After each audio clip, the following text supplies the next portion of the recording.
Hello everyone, we are back again with complete PSC PYQs, whether it be UPPCs और BPSC। और इससे पहले हम लोग बहुत सारे PYQs देख चुके हैं। इसमें इस सीरीज़ में न्यू फॉर्म ऑफ अप्रोच है आंसर की, तो वही देखेंगे। ठीक है, जल्दी से स्टार्ट करते हैं, वीडियो लॉन्ग नहीं करना है। Let's go ahead. So first question deal कर रहे हैं हम पॉवर्टी से रिलेटेड, इसमें देखेंगे। इससे पहले मैं एक और डील कर चुका हूँ, बट वो डोमेन ऑफ सोसाइटी था। ये हम डील कर रहे हैं GS3 के पर्सपेक्टिव से। Okay, discuss how poverty is measured in India, examine the step taken to overcome the rural poverty in India। ठीक, दो कीवर्ड हैं। अब पार्ट थोड़ा आपको आ चुका है, चीज़ें आ चुकी हैं, तो मैं उसमें नहीं डिस्कस करूँगा। दो कीवर्ड मेंशन करे गए हैं। कीवर्ड का वीडियो भी पड़ा हुआ है, ज़रूर जाके देखो उसे, तभी समझ में आएगा डिस्कस का मीन क्या है, एग्जामिन का मीन क्या है। अब मैं यहाँ बताऊँगा नहीं, आगे बढ़ते जल्दी से। उस वीडियो को जरूर जा करके देखो, तभी समझ में आएगा मैंने डिस्कस और एग्जामिन का मीन क्या है, तब समझ पाओगे। आगे देखते हैं। इसमें करना क्या है, डिफाइन करना है पॉवर्टी को। पॉवर्टी की डेफिनेशन डिफाइन करेंगे, मेंशन करेंगे पॉइंट्स को जो मेज़र करते हैं कंट्री में, क्योंकि एक्सप्लिसिट पार्ट है ना इसमें। अब ये आप समझ जाओ, इतने में क्वेश्चन करा चुका हूँ, तो इतना समझ में आना चाहिए कि इम्प्लिसिट पार्ट क्या होता है और एक्सप्लिसिट पार्ट क्या है ना। इतना आना चाहिए, मतलब I am expecting you from this कि इतना तो आइडिया होना चाहिए, क्योंकि इतने सारे क्वेश्चन हम कर चुके हैं, ये कर रहे हैं। इसके बाद भी और बहुत ढेर सारी चीज़ें करेंगे हम, बट अभी पहले PYQs का एनालिसिस करते हैं अच्छे से। फिर क्या करेंगे, पॉवर्टी को पहले इंट्रोडक्शन में देखते हैं। ये सब देख लेना है, तो मैं बहुत सी सारी चीज़ें बता चुका हूँ ना। देखो, poverty is a state of the condition in which the person or community lack the financial resources and other essential for the minimum standard of living। अब मैं इसमें टॉपिक भी ये कवर कर रहा हूँ, याद रखना कि पॉवर्टी होती क्या है। ठीक, पॉवर्टी को कैसे लिखेंगे, पॉवर्टी लिखने की अप्रोच है, मैं वो डील करता हूँ अभी। पॉवर्टी इज स्कैरेटन stricken people to the families might go to without proper housing, clean water, healthy food and medication, है ना। सुनो, डेफिनेशन ये लिखनी है, लिखो, नहीं तो सिर्फ इतना ही इंट्रोडक्शन काफ़ी है तुम्हारे लिए। याद रखो किसकी, UNDP की। जब हम लिखेंगे कि पॉवर्टी क्या बोलता है, UNDP, the United Nation Development Programme says that the poverty has a lack of opportunities and choice and violation of human dignity. ये मैं तुमको पॉलिटी में बताऊँगा डिग्निटी क्या मीन्स है ना। सिर्फ इतना लिखना है, कोई ज़रूरत नहीं कुछ और लिखने की। ये सब बस डेफिनेशन बेस्ड है, डेफिनेशन देख लेना। ठीक, डेटा दे सकते हैं एग्जाम्पल के थ्रू। क्या डेटा दे दोगे, तेंदुलकर कमेटी रिपोर्ट में 21.9% BPL फैमिलीज इन इंडिया। ऐसे समझ में आया। मेन बॉडी देखते हैं। मेन बॉडी में टाइप्स ऑफ डिस्कस कर देंगे, छोटा सा, बहुत सारी टाइप्स होती हैं, बट दो देख लेंगे। एब्सोल्यूट मेजॉरिटी क्या है, रिलेटिव क्या होती है।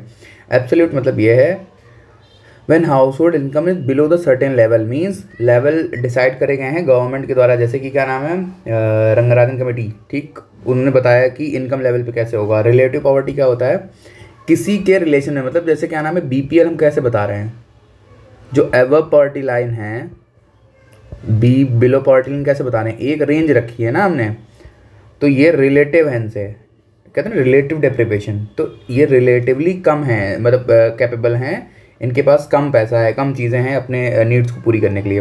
अप्रोच, अब देखते हैं अप्रोच क्या है। देखो, पॉवर्टी को कैसे, अब जैसे इसमें क्या है, इसमें तो ये बता रहे गवर्नमेंट मेजर्स जो गवर्नमेंट ने अभी तक करा है, बट हम अभी लास्ट में डिस्कस करते हैं कि कैसे पॉवर्टी को देखेंगे, उसका स्ट्रक्चर क्या है, क्वेश्चन का कैसे डील करेंगे स्ट्रक्चर के साथ, है ना। अब जो समझो, उसमें क्वेश्चन पूछा था ना एक्सप्लिसिटली कि major poverty line in India कैसे कैसे हैं, तो कंजम्पशन बेस्ड।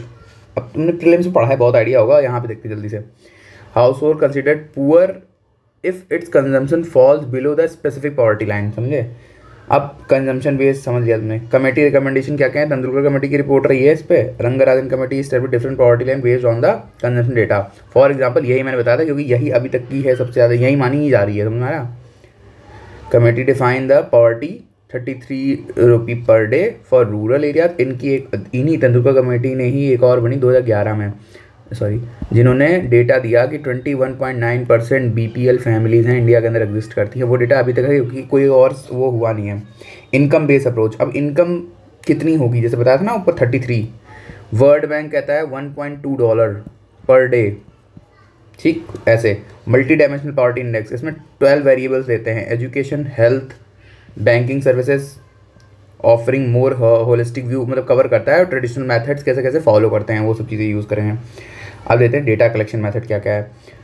ठीक। अब जैसे सीधी सीधी बात है, इसमें मिक्स रेफरेंस वाला ज़्यादा होगा, यूनिफॉर्म वाले तो अलग अलग, ये पुराना बहुत पुराने मेथड से ये, तो इनको बस लिखा है मैंने इसलिए देखने के लिए कि तुमको समझ में आए कि हाँ ये चीज़ें होती हैं। नीति आयोग ने, अब याद रखना, ऑक्सफैम की एक रिपोर्ट निकालता है, ठीक, नेशनल सैंपल सर्वे ऑफिस इसका वो निकालता है, और NSSO भी 5 साल पे सर्वे करता है, याद रखना, पॉवर्टी का, ठीक। बट अभी तक की कोई एस्टिमेट डेटा नहीं आया है 2016 के बाद। उससे पहले जो 2011 में टेंडुलकर कमेटी 2 फॉर्म हुई, उसमें क्या का नाम है, यही डेटा दिया गया है 21 पॉइंट, याद रखना, यही आंसर्स में यूज़ करना है। आगे देखते हैं। As the government of India productivity implementing many schemes deal with the grave issue which as follows. अब समझो क्या स्टेप, इसमें वे फॉरवर्ड क्यों लगा रहे हैं, डिस्कस का मीन्स क्या होता है, समझे, जा करके देखो वीडियो में मैंने बताया है, डिस्कस में वे फॉरवर्ड हमेशा इंक्लूड होगा, इसीलिए यहाँ पे ये कर रहे हैं हम, समझे, ये बहुत ज़रूरी है वे फॉरवर्ड बताना इसमें, क्योंकि डिस्कस वहाँ मेंशन करा गया क्वेश्चन के अंदर। जल्दी देखते हैं, देखो क्या क्या है इसमें। रूरल अर्बन मिशन, ये दो को मिला के वर्ड बना गया। टेलीमेडिसिन, टेलीमेडिसिन में क्या होगा, हेल्थ को अच्छी करने के लिए क्या करेंगे हम, जो अर्बन एरियाज़ हैं वहाँ से पहुँचाएंगे हम, या फिर कॉल पर बात करेंगे उनसे कि आपकी हेल्थ कैसे अच्छी हो सकती है। दीनदयाल उपाध्याय ग्राम कल्याण योजना के तहत हम क्या स्किल डेवलपमेंट करेंगे उस ग्रास रूट लेवल पे। DBT scheme direct benefit transfer करेंगे क्या, अकाउंट्स के अंदर, जिससे क्या है लीकेजेस कम होगी, लीकेजेस कम होंगी तो करप्शन कम होगा, करप्शन कम होगा तो डेवलपमेंट बढ़ेगा और स्किल डेवलपमेंट इंक्रीज होगा। MG NREGA for employment 100 days employment देंगे उस क्या नाम है गाँव में, ग्राम योजना के तहत ग्रास रूट लेवल पे, ठीक। PM किसान सुरक्षा योजना। अब किसान सुरक्षा मीन्स किसान ने बोया हुआ है, उसकी फसल को कैसे वो क्या नाम है क्रेडिटेबिलिटी करेंगे, या क्या नाम उसकी चीज़ों को कैसे बचाएंगे, वो उन चीज़ों के। नेशनल सोशल असिस्टेंस प्रोग्राम, इसमें फिर से वही चीज़ सेम है DBT की तरह है, कुछ ना कुछ असिस्टेंट दे देंगे। क्लस्टर स्कूल्स, एजुकेशन के लिए स्कूल्स फॉर्म करेंगे जिसमें वॉलंटरली लोग पार्टिसिपेट करें और उसमें पढ़ाया जाए इन लोगों को। विलेज लेवल डेवलपमेंट प्रोग्राम, अब पंचायत लेवल तक की ग्रास रूट लेवल डेवलपमेंट यही है, समझ में आ रहा है ना। आगे बढ़ते हैं जल्दी फटाक से। The government along with the civil societies, मतलब सिविल सोसाइटीज़ की हेल्प ले सकती है। Implementing policies of government, issue the poverty. अब देखो कैसे कैसे करोगे, employment generation, livelihood support, infrastructure development, agriculture enhancement, social safety nets, ऐसे robust monitoring mechanism most important है। जब तक आप मॉनिटर नहीं करोगे किसी चीज़ को तब तक चीज़ें कभी फ्लरिश नहीं कर सकती, क्योंकि if you are not monitoring the things the leakages always will be there. समझ में आ रहा है मैं क्या कह रहा हूँ, ठीक है। एंड किससे किया है, बहुत अच्छे पॉइंट्स है, SDG1 और SDG10, इन दोनों को बताना कमेंट में कि क्या क्या है, ठीक, इनको क्या कहते हैं। एक और क्वेश्चन देख लेते हैं फटाक से।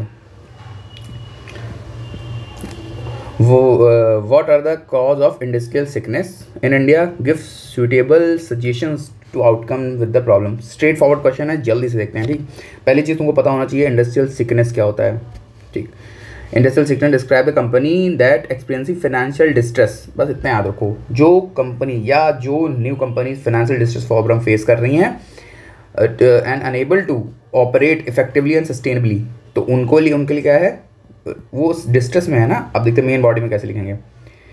पॉवर्टी की अप्रोच मैंने और अदर क्वेश्चंस में दिखाऊंगा कि उसमें, क्योंकि ये क्वेश्चन उस पर डायरेक्ट था नहीं इस लाइन पे, कि लाइफ लॉन्ग अप्रोच, किसी की कोई बंदा है अगर ये अगर पुअर है तो इसकी लाइफ लॉन्ग अप्रोच क्या होगी, स्टेक होल्डर अप्रोच जाएंगे या सिलेबस बेस्ड अप्रोच जाएंगे, वो मैं अलग क्वेश्चन डील करूँगा, क्योंकि इसमें क्वेश्चन डायरेक्ट था नहीं इससे रिलेटेड इस पॉइंट पे।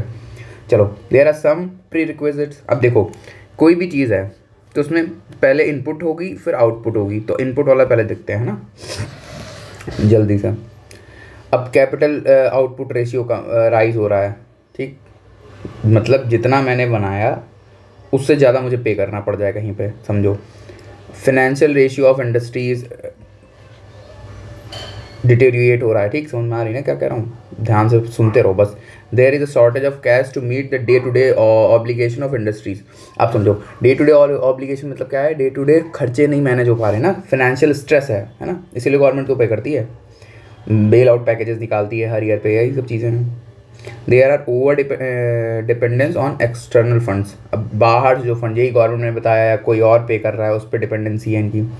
अब देखते हैं कॉज ऑफ सिकनेस क्या है, ठीक, क्वेश्चन एक बार देखते हैं, पूछा है देखो सुटेबल सजेशंस। अब सजेशन में कॉज बताएंगे ना, इंटरनल में क्या क्या है, फैकल्टी प्लानिंग नहीं हो पा रही है, फाइनेंशियल कंस्टेंट है बताया ऊपर, लेबर मैनेजमेंट इशू है, आउटडेटेड टेक्नोलॉजीज़ हैं ऑब्वियस सी बात है, इनकॉम्पिटेंट मैनेजमेंट है, अनस्किल्ड वर्कफोर्स है।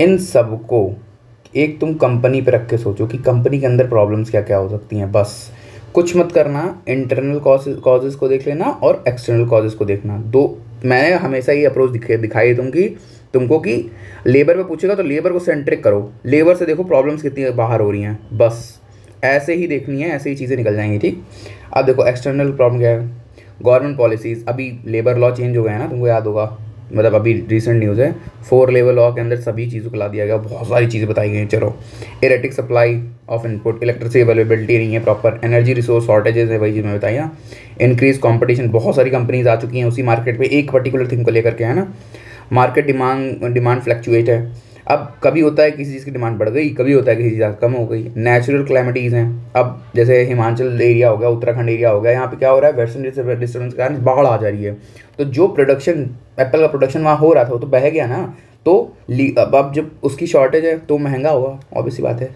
नॉर्मल डिमांड सप्लाई का गेम है।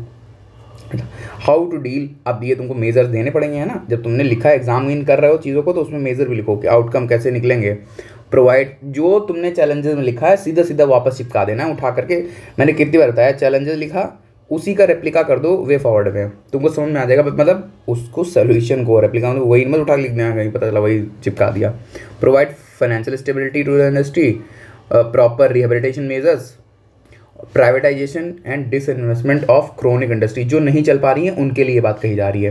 प्रॉपर स्ट्रक्चरल रिफॉर्म्स, अब जैसे अभी लेबर रिफॉर्म लाए गए वो सब चीज़ें होंगी, जैसे ईज ऑफ डूइंग बिजनेस के लिए रिफॉर्म लाया गया है ना, प्रमोशन ऑफ टेक्नोलॉजी, नई टेक्नोलॉजी हम इसराइल से ले रहे हैं, यूएस से ले रहे हैं, वो सब इंप्लीमेंट करनी चाहिए, जिसके कारण क्या होगा, आउटपुट रेशियो बढ़ जाएगा, आउटपुट रेशियो बढ़ा जैसे ही तो इंडस्ट्रीज़ को फायदा होना चालू हो जाएगा, और इंडस्ट्रीज अच्छी हुई तो हमारी मैन्युफैक्चरिंग सेक्टर अच्छा जाएगा, तो फिर क्या होगा, प्राइमरी सेक्टर से एग्रीकल्चर सेक्टर में या किसी और सेक्टर के लिए डिमांड बूस्ट करेगा, तो एग्रीकल्चर सेक्टर को फायदा, मैन्युफैक्चरिंग को फायदा, और सर्विस तो ऑलरेडी चली रही है। सही, चलो अब देखते हैं सब्सिडी एंड इंसेंटिव डेवलपमेंट। अब सब्सिडी देंगे हम उनको टैक्स पे, जैसे देते ही हैं हम, उसमें चिप्स मैनेजमेंट, जो चिप्स मेकिंग फैक्ट्रीज हैं या कंपनीज हैं उनको क्या करते हैं, हम सब्सिडी देते हैं ना। अब देखो उनके लिए ये जैसे कंक्लूजन में क्या करा हमने, मतलब देने से पहले इसमें तुम हब एंड स्पोक मॉडल भी बना सकते, एक और दे सकते थे, सिड भी है, मुद्रा योजना है, प्रोडक्ट लिंकेज इनिशिएटिव है, और कैसे पीपीपी मॉडल है, सब सजेस्ट कर सकते हो, है ना। ठीक, आगे बढ़ते हैं। Industrial sickness issues stemming from the both internal management and external processes with the addressing the cause of requirement and manufactured approach। ठीक, मैन्युफैक्चरिंग हमारे सेक्टर नहीं है ना, हम इसीलिए क्वेश्चन ये आया था। ठीक है, अब देखो ये एंड करा है, further help in attainment of goal SDG 8 SDG 9। फिर से मुझे SDG जरूर बताना, SDG में फिर कह रहा हूँ UNHRD और SDG लिख लो, कहीं सामने चिपका लो, यही अगर गोल याद कर लिए आंसर एंड करने में बहुत मज़ा आएगा तुमको। ठीक है, that is for the day, और बाकी चीज़ मैं जल्दी कोशिश करता हूँ कि वाइंड अप कर सकूँ सारी चीज़ें जल्दी से जल्दी। एक दिन गैप करके डेली वीडियो आएगा, ठीक है, PYQ पे मैं ट्राई कर रहा हूँ, एक दिन गैप रहेगा बस, इससे ज़्यादा गैप नहीं दूंगा मैं, तो कवर कर लेंगे सब कुछ। अब जैसे पॉवर्टी का टॉपिक तुमने देखा, ये पॉवर्टी के और चीज़ें हैं जो डायमेंशन पकड़ रहे हो, बस पॉवर्टी खोल देंगे पूरा, काहे परेशान हो, जितने भी अब सोसाइटी पे सोसाइटल लिखेंगे, इकोनॉमी में इकोनॉमिक्स लिखेंगे, GS2 में पूछेगा तो जस्टिस से रिलेटेड जाएंगे, समझो बात को लिखना कैसे है, एथिक्स में पूछेगा तो एथिकल व्यू से जाएंगे, सब अप्रोच डिस्कस करेंगे। अभी के लिए एंड करते हैं, नेक्स्ट वीडियो बहुत ही जल्द आएगा। Thank you for the day, और जय हिंद जय भारत।